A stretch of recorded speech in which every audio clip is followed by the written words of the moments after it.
হ্যাঁ, হ্যাঁ, জানি, জানি। কি ভাবছো তোমরা? কিসের পুজো হচ্ছে এটা সেটাই না? কিন্তু তার আগে তোমরা আমার এই দুষ্টুমিটা শুধু একবার দেখে নাও। এত বদমাইশ হয়েছে না কি বলবো। দেখেছো তোর দুষ্টুমি? আবার পরে দেখাবো। একসাথে অত দুষ্টুমি দেখতে হবে না।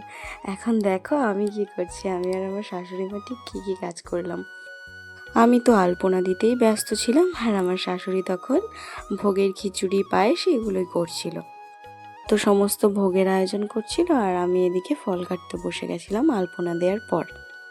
ও বাবা, কাটতে কাটতে দেখি আমার পাগলা আর শুয়ে থাকবে না, অনেকক্ষণ শুয়ে নিয়েছে। ও মায়ের সাথে ফল কাটবে। যা যা, এত কথার মধ্যে তোমাদেরকে বলাই হলো না কিসের পুজো। আজ হচ্ছে আমার বড় ছেলে মানে কার্তিক বাবার 4 বছরের জন্মদিন আমার বাড়িতে। আর সাথে আমার বাবানের একটা পুজো মানে কার্তিকের ভাইয়ের আমার গোপু সোনার একটা পুজো মানসিক করেছিলাম আমি, সেই পুজোটাই একসাথেই দিয়ে দিলাম। বুঝতে পারলে তো কিসের জন্য এত আয়োজন ছিল।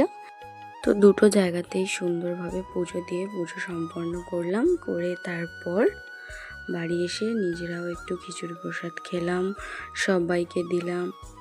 দেওয়ার পর আমার বাবানকে নিয়ে একটু খেলছিলাম। হ্যাঁ, তার আগে দেখে নাও আমি আলপনাটা কেমন দিয়েছিলাম। জানিও কিন্তু সবাই আলপনাটা কেমন হয়েছে। জানি খুব একটা ভালো হয়নি। এই ম্যাডামটাকে দেখো, মাংস খেতে খেতে প্রসাদ খেতে এসছে।